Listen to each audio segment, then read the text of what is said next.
نبی نے پوری زندگی آزان نہیں دی ہے، نبی نے آزان دلوائی ہے، ہمارے نبی نے آزان نہیں دی، پوری زندگی آزان دلوائی ہے دوسرے سے، آزان نہیں دی ہے۔ مسجد کو سامنے رکھیے، ہمارے نبی نے آزان کیوں نہیں دی؟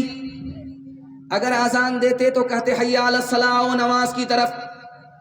اگر امتی نہیں آتا کوتاہی اور سستی کی وجہ سے تو آسمان سے اللہ کا عذاب آتا اور امت ہلاک ہو جاتی۔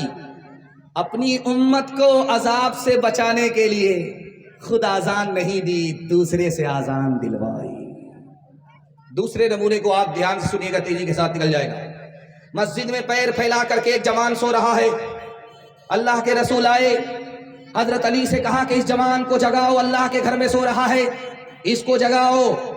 حضرت علی نے جگایا اور کہا یا رسول اللہ، آپ نے پہلی مرتبہ دیکھا، آپ نے نہیں جگایا، مجھ سے کہا جگانے کے لیے۔ ہمارے نبی ہم پر کتنے مہربان، سنانے کے لیے جا رہا ہوں۔ اللہ کے رسول نے کہا اے علی، جب سویا ہوا آدمی کو جگاؤ گے تو وہ جاگنے کے بعد بڑبڑائے گا، اگر میں جگاتا وہ بڑبڑاتا، میں نبی تھا وہ میرا امتی تھا، میری شان میں گستاخی ہوتی، اس کا ایمان خطرے میں پڑ جاتا۔ اس لیے تم سے کہا کہ تم جگاؤ تاکہ اس کا ایمان محفوظ رہے، خطرے میں نہ جائے۔ آخری نمونہ آپ کی خدمت میں رکھتا ہوں، دھیان سے سنیے گا۔ آذان کی صدا آ رہی ہے مسجد سے، بیوی سامنے آئی، کہا خیریت تو ہے؟ تو آپ نے پوچھا کہ تم کون ہو؟ کہا میں عائشہ ہوں۔ کہا تو کون عائشہ ہے؟ کہا ابو بکر کی بیٹی ہوں۔ کہا کون ابو بکر؟ کہا ابو قحافہ کے بیٹے۔ کہا کون ابو قحافہ؟ ڈر کے مارے بھاگ گئے۔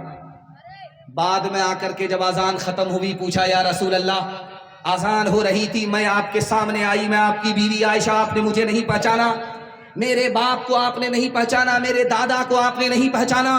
اس موقع سے اللہ کے رسول نے فرمایا اے عائشہ، جب مسجد سے آذان کی صدا ہوتی ہے تو میں صرف اور صرف اپنے خدا کو پہچانتا ہوں، کسی کو نہیں پہچانتا ہوں۔ ہاتھ اٹھائیے، وعدہ کیجئے آج آذان سنیں گے، کل نماز پڑھیں گے انشاءاللہ۔ خیر، ماشاءاللہ۔ اچھا، ذرا جلسہ ختم ہونے دیجئے، ایک ایک پڑیا آپ لوگ کو زہر کھلا کر کے ہم جائیں گے۔ نبی آتے رہے آخر میں، نبیوں کے امام آئے، وہ دنیا میں خدا کا آخری پیغام لے آئے، جھکانے آئے بندوں کی جبھی اللہ کے در پر، سکھانے آدمی کو آدمی کا احترام آئے۔ وہ آئے جب تو عظمت بڑھ گئی دنیا میں انسان کی، وہ آئے جب تو بندوں کو فرشتوں کے سلام آئے، وہ آئے جب تو بندوں کو فرشتوں کے سلام آئے۔ چھوٹے چھوٹے بچوں کو دیکھا میں نے کہ بڑے بوڑھے تو بعد میں کھسک کر کے آئے، لیکن چھوٹے چھوٹے بچے پہلے آ گئے تھے۔ اٹھنی چونی کے حوالے سے آپ کی خدمت پر پیغام ہے، یہاں سے لے کر کے وہاں تک سننے کے لیے تیار ہے؟ جوش کے ساتھ ہاتھ اٹھائیے، انشاءاللہ گھبرانا نہیں ہے، ساتھ خون معاف ہے۔ میں بھی آپ کی جگہ ہوتا، اچانک سوال ہوتا، میں بھی پھنس جاتا۔ آپ کو شرمندہ کرنا مقصد نہیں ہے، یہ دیکھنا ہے کہ آپ ہیں کہاں، آپ دل و دماغ سے دھیان سے ہمارے پیغام کو سن رہے ہیں کہ نہیں سن رہے ہیں۔ بچوں کے حوالے سے پیغام آپ کی خدمت پر رکھتا ہوں، دھیان سنیے گا۔ میں جب آیا اس بستی میں 22 کوٹا میں، تو بہت سال کے بعد آیا ہوں۔ راستے سے جب گزرا، گلی سے جب گزرا، تب مجھے یاد آیا کہ وہ یہاں آ چکا، لیکن ایک زمانہ گزر گیا، اس کے بعد آیا ہوں۔ اور ہم سے پہلے مفتی صاحب بیان کر رہے تھے، وہ شاید اکیڈمی عائشہ چلا رہے ہیں، اکیڈمی عائشہ چلا رہے ہیں۔ اسکول سے بچہ نکل رہا تھا، ایک عالم نے اس کا ہاتھ پکڑ کر کے پوچھا بیٹا یہ بتاؤ عربی اچھی ہے یا انگریزی اچھی؟ تو اس اسکول کے بچے نے کہا کہ انگریزی سے اچھی عربی ہے۔ تو اس عالم نے پوچھا کہ تمہیں کیسے پتا چلا کہ انگریزی سے اچھی عربی ہے؟ اس نے کہا کہ اللہ کا قرآن عربی میں نازل ہوا ہے، انگریزی میں نازل نہیں ہوا۔ سبحان اللہ۔ دوسرے نمونے کو دھیان سے سنیے گا۔ جلسے میں بچے بیٹھے ہوئے تھے، ایک عالم دین نے کرسی سے ایک بچے سے کہا کھڑے ہو جاؤ۔ بچہ کھڑا ہو گیا جلسے میں۔ اس عالم نے پوچھا کیا کچھ جانتے ہو، کیا کچھ علم تمہارے پاس ہے؟ اس بچے نے انگلی کا اشارہ کر کے کہا کہ 4 باتوں کا مجھے علم ہے، اس کے علاوہ کچھ نہیں جانتا۔ کہا کہ کیا جانتے ہو؟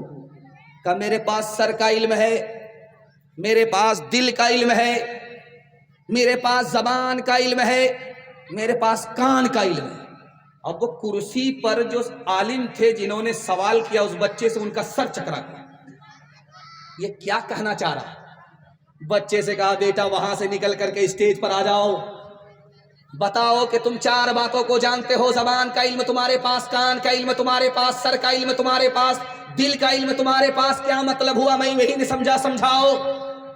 اس بچے نے کہا حضور میرے پاس سر کا علم ہے کہ یہ صرف اللہ کے آگے جھکے گا، کسی اور کے آگے جھک نہیں سکتا۔ سبحان اللہ۔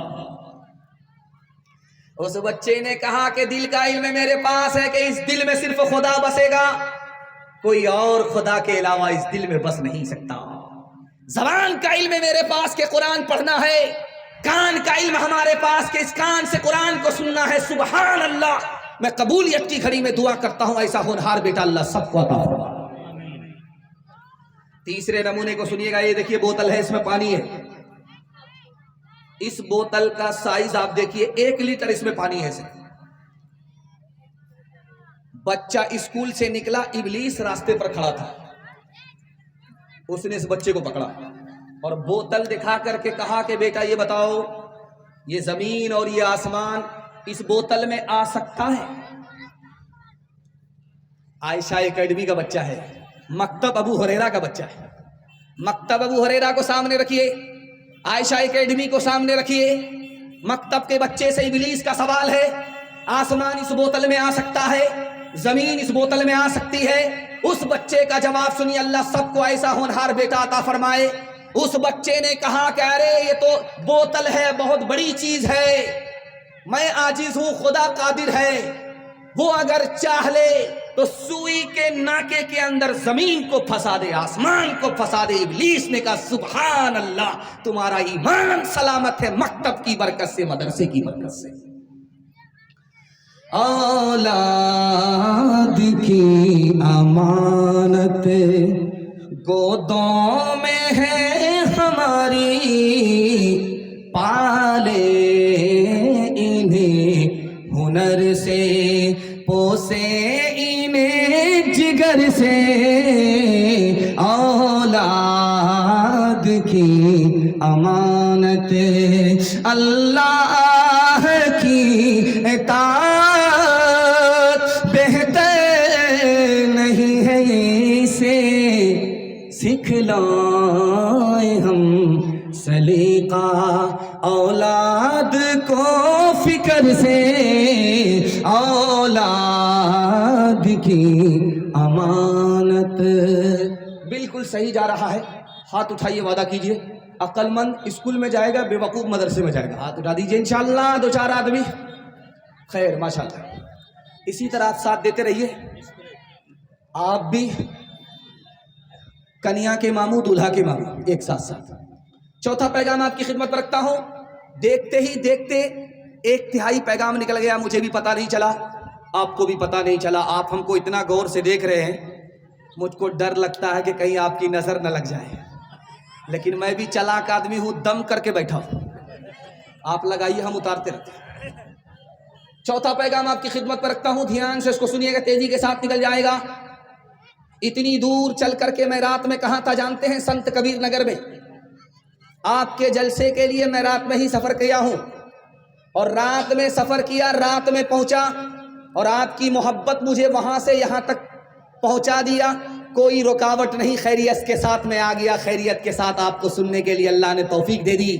میں دعا کرتا ہوں اللہ اس محبت کو سلامت رکھے۔ اتنی دور سے چل کر کے میں آپ کی خدمت میں آیا، میں آپ کو کچھ دینے کے لیے جا رہا ہوں۔ اور اس میں میرا کم فائدہ ہے، آپ کا زیادہ فائدہ ہے۔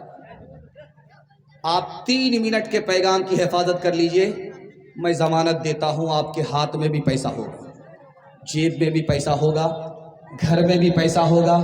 ضرورت ختم ہو جائے گی، پیسہ ختم نہیں ہوگا۔ کیا کہہ رہے ہیں لوگ؟ اور پنکھا چھوڑ دو، جلسہ ختم ہو رہا ہے، یہ پسینہ بہتا ہی رہے گا، یہ پسینہ بہتا ہی رہے گا، یہ جتنا بہے گا اتنا ثواب ملے گا۔ آپ لوگ سن کر کے دکھا دو، میری مہمان نوازی کا حق ادا ہو جائے گا۔ آدھا جلسہ آپ کا نکل چکا ہے، ہاتھی پاس ہو گیا، صرف دم پھنسی ہوئی ہے، محبت کا ایک جھٹکا لگے گا، وہ بھی پاس ہو جائے گا۔ دھیان سے سنیے گا، جو پیغام میں آپ کو دینے کے لیے جا رہا ہوں اس کو آپ یاد کر کے لے جائیے۔ آپ کے ہاتھ میں بھی پیسہ ہوگا، جیب میں بھی پیسہ ہوگا، گھر میں بھی پیسہ ہوگا۔ ضرورت ختم ہو جائے گی، پیسہ ختم نہیں ہوگا، گارنٹی۔ مگر اس کے لیے آپ کو 2 کام کرنے ہیں۔ پہلا کام حلال کمانا، اگر حرام کماتے ہیں تو میں گارنٹی واپس لے رہا ہوں۔ اور دوسرا کام حساب سے خرچ کرنا ہے، تھوڑا پیسہ ہے تھوڑا خرچ کرنا ہے، دوسرے کو دیکھ کر دکھا کر کے پیسے کو اڑانا نہیں ہے۔ 1 سال حلال کما کر کے دکھائیے، حساب سے خرچ کر کے دکھائیے، میں گارنٹی دیتا ہوں آپ کے ہاتھ میں بھی پیسہ ہوگا، جیب میں بھی پیسہ ہوگا، گھر میں بھی پیسہ ہوگا۔ ضرورت ختم ہو جائے گی، پیسہ ختم نہیں ہوگا۔ آپ جب پلیٹ سے لقمہ اٹھاتے ہیں، کتنا چھوٹا لقمہ ہوتا ہے؟ اتنا بڑا ہوتا ہے، اس سے زیادہ بڑا نہیں ہوتا، اور اس کو منہ میں لیتے ہیں اور حلق کے نیچے اتارتے ہیں۔ 1 لقمہ ہوا، اس سے آپ کا پیٹ نہیں بھرا، پھر آپ نے دوسرا لقمہ اٹھایا، حلق کے نیچے اتارا، وہ اتر گیا، آپ کی بھوک نہیں مٹی۔ جانتے ہیں یہ 2 لقمہ آپ نے اٹھایا حرام ہے، باقی سب حلال ہے، صرف 2 ہی لقمہ حرام ہے۔ آپ نے ایک بار اٹھایا حلق کے نیچے اتارا، دوسری بار اٹھایا حلق کے نیچے اتارا۔ اللہ کے رسول فرماتے ہیں کہ 2 لقمہ حرام کا پیٹ کے اندر گیا، 40 دنوں تک کوئی نیکی قبول نہیں۔ جب 2 لقمے کا یہ حال ہے تو پیٹ اور گودام کو بھرنے کا کتنا بڑا نقصان ہوگا۔ یہ دور پیسے کا نہیں ہے، روپیہ کا دور چل رہا ہے۔ آج سے 150 سال پہلے پیسہ چلتا تھا، 10 پیسہ 20 پیسہ چلتا تھا، اب پیسے کا دور نہیں ہے۔ 2 پیسہ آپ نے کسی کا مارا ہے، 2 پیسہ، 2 روپیہ بھی نہیں، صرف 2 پیسہ کسی کا مار لیا، حرام ہو گیا۔ جانتے ہیں کتنا بڑا نقصان ہوگا؟ 700 مقبول نمازیں آپ کے نام اعمال سے چھین لی جائیں گی۔ ایک چیز غور کیجئے گا جب گھر میں جائیے گا، خیر ماشاءاللہ آواز مائک کا کام کر رہا ہے اور روشنی میں دقت آ رہی ہے، لیکن آپ ہماری طرف دھیان رکھیے، تھوڑی دیر میں آپ کا جلسہ مکمل ہو جائے گا۔ ایک حرام کمانے سے آپ کو 3 نقصان ہوں گے۔ جب آپ جلسہ سن کر کے گھر جائیں گے آپ کو سکون نہیں ملے گا، جب گھر سے آپ باہر نکلیں گے آپ کو چین نہیں ملے گا، سمجھ جائیے کہ گھر میں حرام آ رہا ہے۔ پیسہ کما رہے نظر نہیں آ رہا ہے، ایک راستے سے آ رہا 10 راستے سے جا رہا، سمجھ جائیے حرام آ رہا۔ اور اگر اس حال میں مر گئے تو حرام اگر پیٹ میں رہا تو جہنم میں جانا تو واجب ہو جائے گا، جنت حرام ہو جائے گا۔ ایک حرام سے 3 نقصان۔ یہ 22 کوٹا کا آدمی تھا، 1 کلو دودھ میں 10 کلو پانی ملاتا تھا اور بارسوئی میں جا کر کے بیچتا تھا۔ جب لوگ کہتے تھے کہ ارے تو دودھ میں پانی ہے، تو وہ کہتا تھا اللہ کی قسم ہم نے دودھ میں پانی نہیں ملایا، پانی میں دودھ ملایا۔ 1 کلو دودھ میں 10 کلو پانی بیچتا تھا بارسوئی میں لے جا کر کے، 99 دن چور کے 1 دن کوتوال کا دودھ بیچ کر کے آ رہا تھا۔ بٹوا میں پانی تھا، بٹوا میں پیسہ تھا، پیشاب پخانے کی حاجت ہوئی تو دیکھا کہ تالاب کہاں ہے، تو دیکھا پاکڑ کا درخت ہے، تالاب ہے، وہاں چلا گیا، حاجت پوری کرنے کے لیے بٹوا رکھ دیا، سائیکل رکھ دیا۔